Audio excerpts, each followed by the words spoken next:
Olá, gente, tudo bem? Vamos lá, mais um vídeo aqui. Esse bimestre, como eu coloquei para vocês semana passada, nós vamos falar sobre o Estado, né? Nós vamos começar falando sobre o Estado em Weber. Nós iremos discutir as noções de Estado para vários teóricos, né? Vamos começar por Weber, vamos passar também pelos contratualistas, os chamados contratualistas, né? Que é Hobbes, Locke e Rousseau. Então, essa noção de Estado, ela vai circular muito aí entre os teóricos da sociologia e alguns da filosofia, tá? E aí foi Weber um dos primeiros teóricos a definir, né, conceituar o que seria o Estado, qual é a função do Estado, o que é, quais são as relações estabelecidas pelo Estado. Então, vamos tentar levantar um pouquinho aí essas noções, tá bom? Então vamos lá, para a gente entender um pouquinho. Opa, sem querer aqui, cadê a canetinha? Para a gente tentar entender um pouquinho a noção de Estado em Weber, né? Lembrando que o que é o Estado não existe uma visão única, né? Existem várias noções, como eu falei, para vários teóricos, mas aí para Weber é importante a gente entender o que ele chama do processo de racionalização, né? Principalmente a partir do século XIX, assim, nós passamos por um processo de racionalização muito forte, né? Segundo Weber. Ele vai falar que nós fomos deixando de lado um período onde o misticismo, a religiosidade, né, o conhecimento religioso, ele deixou de ser um conhecimento dominante para que a ciência e a razão predominasse como forma de saber em sociedade, e isso acabou enraizando em todas as relações sociais, em todas as instituições, né? Então, ele vai falar que a nossa sociedade, ela passou a ser e passa a ser cada vez mais racional, né? Então, na medida que nós vamos nos modernizando, nós vamos nos racionalizando também, né? Se isso de fato aconteceu ou não, não sei, mas é a visão de Weber, certo? Então vamos lá, nós passamos por um processo de racionalidade cada vez mais constante, que ele fala que nós deixamos de lado um momento que, aliás, nós passamos por um momento que ele chama de desencantamento do mundo, que a gente deixa de ver o mundo de uma forma mística, religiosa, para ver o mundo de uma forma mais racional, né? E aí, isso provocou a constituição de leis, já que a racionalidade se faz mais presente, então as coisas não se resolvem mais com base em livros sagrados, com base somente no que uma pessoa quer, o rei quer, né? Mas precisa ali de documentação, precisa das coisas por escrito, né? Então, isso fez com que as leis formalizassem um pouco mais essa constituição, né, política. E aí isso acabou levando à constituição de um Estado, né, que o Weber chama de Estado moderno. Olha que letra bonita. O Estado moderno. E aí o Estado moderno, então, ele se constitui... Nossa Senhora! O Estado moderno se constituiu com base na racionalidade, com base num aparato legal, burocrático, administrativo, racional, né? Então essa foi a constituição do Estado. Então ela fala o quê? O que é o Estado? Né? O que é o Estado para Weber? Ele vai falar que o Estado é uma comunidade que está em um determinado território, e essa comunidade a única que tem, isso aqui é importantíssimo para Weber, é a chave, é a comunidade que tem o monopólio do uso legítimo da força física. O que significa isso? Como assim, monopólio do uso legítimo da força física? Quer dizer que só o Estado que pode usar da violência física? Sim, só o Estado, né? O Estado, ele tem o reconhecimento para que se use da violência, para que se use da dominação para conosco. Ué, mas peraí, o Estado, então, ele pode nos violentar? De certa forma, sim. A partir do momento que a gente reconhece que existe uma dominação do Estado para conosco, nós estamos o quê? Reconhecemos, nós estamos legitimando essa força, essa violência, né? Então, isso aqui a gente vai falar depois. O Estado só existe, para Weber, se a autoridade for obedecida pela sua legitimidade. Tá, como assim? Vamos lá. Vou tentar definir, tá? Aos pouquinhos aqui. Esse aqui é um exemplo, acredito que vocês devam ter acompanhado, aconteceu na semana passada. Essa mulher é uma mulher de 51 anos, negra, de uma região periférica, São Paulo, e aí ela foi duramente violentada por um policial. Se não me engano, ela teve um braço quebrado, a perna quebrada, alguma parte do corpo que foi quebrada, né? Teve uma fratura.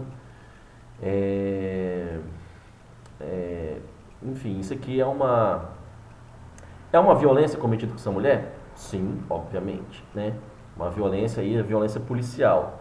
Entendendo a polícia como um braço do Estado, a polícia é um agente do Estado. Então, quando a gente está falando da polícia, a gente está falando do Estado também. Então, nós reconhecemos a violência policial, de certa forma, socialmente, nós reconhecemos a violência policial, sim. Como é que eu esqueci de silenciar o celular aqui? Nós reconhecemos, né? Então, nesse sentido, a polícia, ela tem esse monopólio para usar a força física? Sim. Não estamos dizendo se isso é bom ou se é ruim. Nós estamos aqui validando isso, né? Não quer dizer que tenha que ser assim. Mas a polícia, sim, ela tem essa legitimidade, né? Eu tenho a legitimidade para agredir uma pessoa na rua? Se alguém, por exemplo, roubar, assaltar, fazer alguma coisa com o outro, eu posso ir lá e utilizar da violência para com ela? Eu posso prendê-la? Eu posso agredi-la? Eu posso amarrá-la num poste? Não, eu não tenho essa legitimidade, né? Então, legalmente, eu não tenho esse reconhecimento, nem legalmente nem socialmente, né? Mas a polícia tem, né? Então, isso que acabou levantando, essa violência policial acabou levantando nessa série de discussões que foram reforçadas a partir do assassinato de George Floyd nos Estados Unidos, que é justamente uma tentativa de afirmar o quê? Olha, nós não reconhecemos a violência policial. Nós não reconhecemos, nós não legitimamos a violência do Estado. Ela existe legalmente, mas nós não reconhecemos isso. Então é uma tentativa de alguns grupos, né, de grupos ativistas, militantes, principalmente, de tentar inverter essa lógica que sempre foi legítima e que agora ela se colocar como ilegítima. Por exemplo, as milícias, o tráfico de drogas, ele tem legitimidade para usar da violência? Não tem legitimidade. Eles usam? Sim, eles usam. Mas nós afirmamos que esse é um uso ilegítimo da violência, né? Por exemplo, aí nos filmes de super-herói, o super-herói, ele tem a legitimidade para usar da violência? Não, tanto que ele é uma fantasia, a gente sabe disso, né? Ele não está representando o Estado ali. Então, na visão de Weber, somente o Estado é que tem esse reconhecimento mesmo, ok? E aí a pergunta, por que se obedece? Por que nós obedecemos?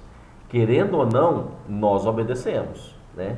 Querendo ou não, nós legitimamos essa dominação do Estado. Isso aqui são dois termos que são importantes para a gente entender, né? Essa violência do Estado, que é a legitimidade e dominação. Então, Weber vai falar o quê? Mesmo que a gente não queira, a gente legitima isso. Por exemplo, os representantes políticos, o presidente da República, ele tem a legitimidade para usar da violência para com a população? Sim, né? Nós legitimamos isso? Sim. Quando que nós legitimamos? Nós legitimamos através do voto. A partir do momento que a gente está votando, a gente está reconhecendo que existe esse poder, essa dominação do presidente para conosco. Ah, mas eu não votei no atual presidente. Mesmo que você não votou, a partir do momento que você está votando, você está reconhecendo que há um processo democrático, um processo político, e que o seu candidato ganhando ou não, né, alguém terá a legitimidade de dominar, né, o corpo político, a representação política. Né? Então, mesmo que eu não tenha votado no atual presidente, né, eu votando ou não, eu reconheço que há um processo democrático ali e que ele exerce uma dominação. Né? Então, a mesma coisa, por exemplo, vale para o campo familiar. Ah, eu reconheço que minha mãe, meu pai, o avô, o responsável, né, alguém que está responsável por mim, ele me domina de certa forma? Sim, eu reconheço, né? Eu reconheço isso. E aí o que? O que é a legitimidade? A legitimidade é um reconhecimento formal. Né? Quando a gente está falando de legitimidade, a gente está falando disso. É um reconhecimento formal de uma certa ordem, né? Que acaba levando essa questão da dominação. Né? Que aí Weber vai falar o que? Existem 3 formas de dominação. Que é a dominação tradicional, a carismática e a racional ou legal racional. Quando ele está falando de legal, que ele está falando legal de maneiro, não. É legal no sentido de legalidade mesmo. Né? Então, nós dominamos no sentido tradicional, isso aqui é muito comum no campo familiar, no campo religioso, nós dominamos algumas lideranças, alguns representantes, alguém que está acima da gente, nós dominamos, nós legitimamos por quê? Por uma questão de tradição. A tradição diz que pais devem obedecer aos seus filhos. Então, simplesmente domino porque a tradição é essa. A tradição diz que os fiéis religiosos devem obedecer aos líderes, pastor, padre, o xamã, pai de santo, por aí vai. Né? Então, é simplesmente por uma tradição. Né? Ou, dependendo do contexto político, nós obedecemos a um representante por quê? Porque tradicionalmente é assim que se estava definido, né? Então, culturalmente se definiu dessa forma, então nós acabamos aceitando essa dominação. A dominação carismática, o próprio termo já diz aqui, é pelo carisma do representante, carisma do representante. Então, politicamente aí nós temos vários exemplos, né? Aqui no Brasil, por exemplo, Getúlio Vargas, Lula, até mesmo a figura do Bolsonaro, né? Então, não é carismático para todo mundo, mas para alguns grupos, talvez para a maioria ou para grandes grupos, eu acabo sendo encantado por a figura daquele representante simplesmente pelo seu carisma, né?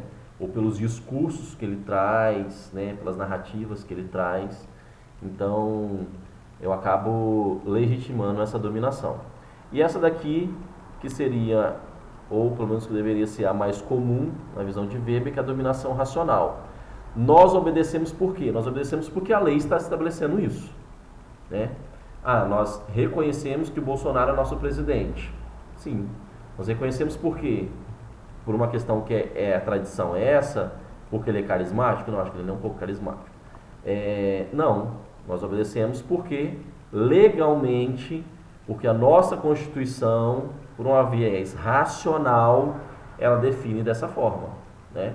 O presidente foi eleito por 4 anos, então por 4 anos ele que tem o domínio, né? O domínio dessa representação política maior de um país, que é a presidência. Né?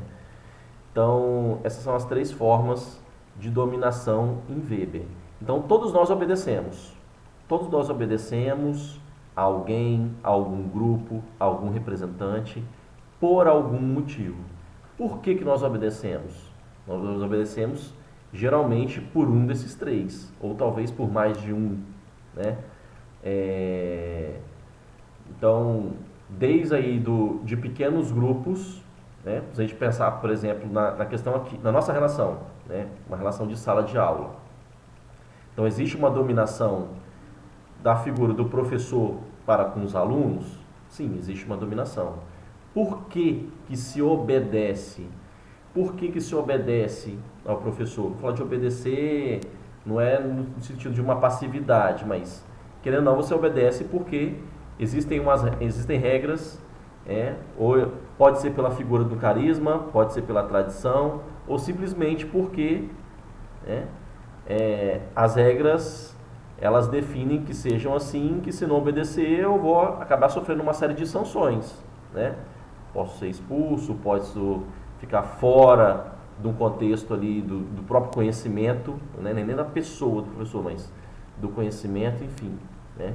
Então todos nós obedecemos por algum motivo. Então nós obedecemos ao Estado. Por que nós obedecemos ao Estado? Nós obedecemos à violência da polícia. Por que nós obedecemos à violência da polícia? É simplesmente porque é uma tradição?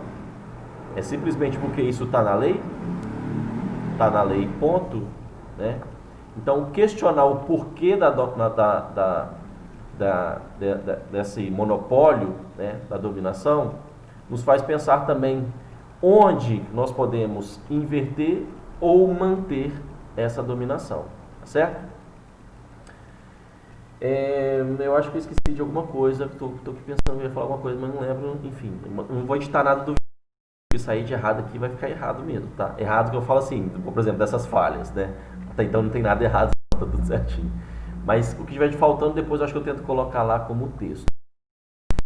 Mas acho que é por aí a gente consegue ter essa noção, né, do Estado em Weber, né, como esse reconhecimento mesmo, né? Figura de dominação. Vocês podem aí, comentem lá no muro e a gente vai discutindo melhor depois. Um abraço a todos, se cuidem.